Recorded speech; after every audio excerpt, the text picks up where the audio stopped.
All right, and we're gonna hold this again, the mic thing, like we did for the song, even though no one knows that was recording at all. It wasn't, but it was like something else. But I was holding the mic that time. If you know what I'm talking about. Okay. This video is gonna be about the difference between asking for help and begging for someone to save your life. And so, those are two expressions that don't have to come hand in hand, but they do have a way of being misconjuntly, incombulatively mixed up.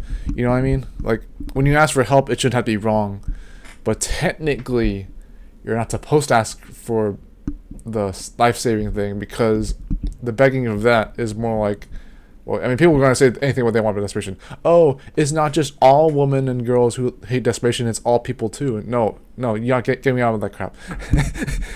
If I'm that philosopher who says otherwise and you're still going to be acting like you don't know what I'm talking about, you lost me too. Not just yourself.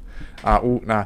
But anyways, I look so hot right now. Holy crap! I'm just wearing a jacket and I have something that knows my face like this in this lighting. Like, I intentionally didn't turn on the light and I didn't open the whole blinds, but you name it. But basically, when you beg for your life to be saved, people are always gonna come to the quote unquote, this is a quote, by the way, of no one's gonna save you but yourself. And people have different ways to explain this or define this or whatnot, or what they're gonna call the facts or whatnot. But there's truth and fact to it. The fact of it is that no one will in fact not save your life other than yourself. And the truth of it is that even if someone did save your life, you would either not feel like you earned it or deserved it, or you would rather have saved your life anyways, because you're not going to be the kind of person who doesn't know how to prepare themselves for anything else in life with or without other people. Because if you're only needing other people, as per emotional independence, nice way to plug that back in. Manifestation. The things that I do with these philosophies, whether I'm strict on myself or not, or strict on other people. Because if I want to be the other anime-esque strict person, then as bad as would be about something that I really disagree with.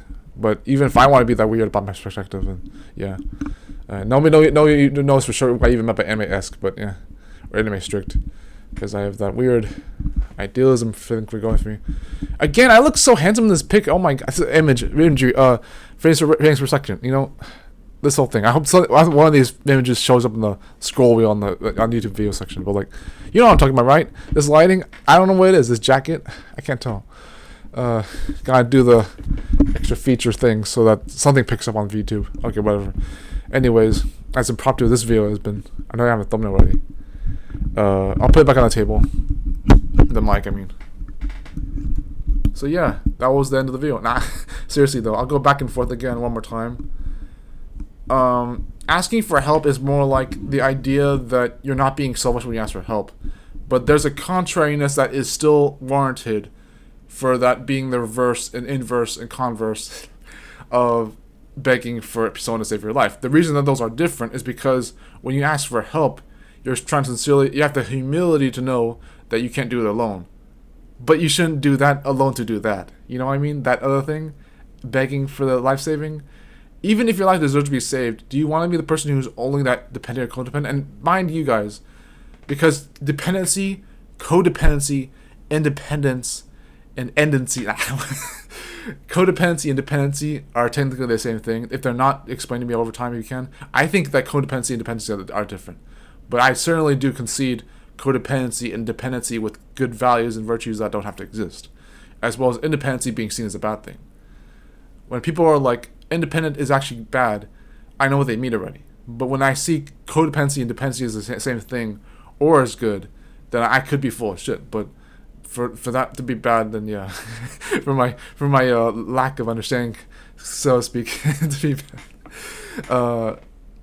But for the most part, dependency and codependency, if they're assuming they're the same thing, are supposed to be bad because they enable you to be someone who can't do things for themselves. Basically, you're not someone who can actually serve yourself in a way that you already should be doing. If that has to be explained, then yeah. Basically, the reason that independence is supposed to be a good thing is because it allows you to be someone who can fend for themselves, and by other expressions, it means do things on their own with or without other people. And there are ways that emotional independence gets implied with or without spirituality, but you're not supposed to see dependence as bad. Or you're not supposed to see independence as bad and dependence as good, or codependence as good. That's all I'm saying. But yeah. Ta-da!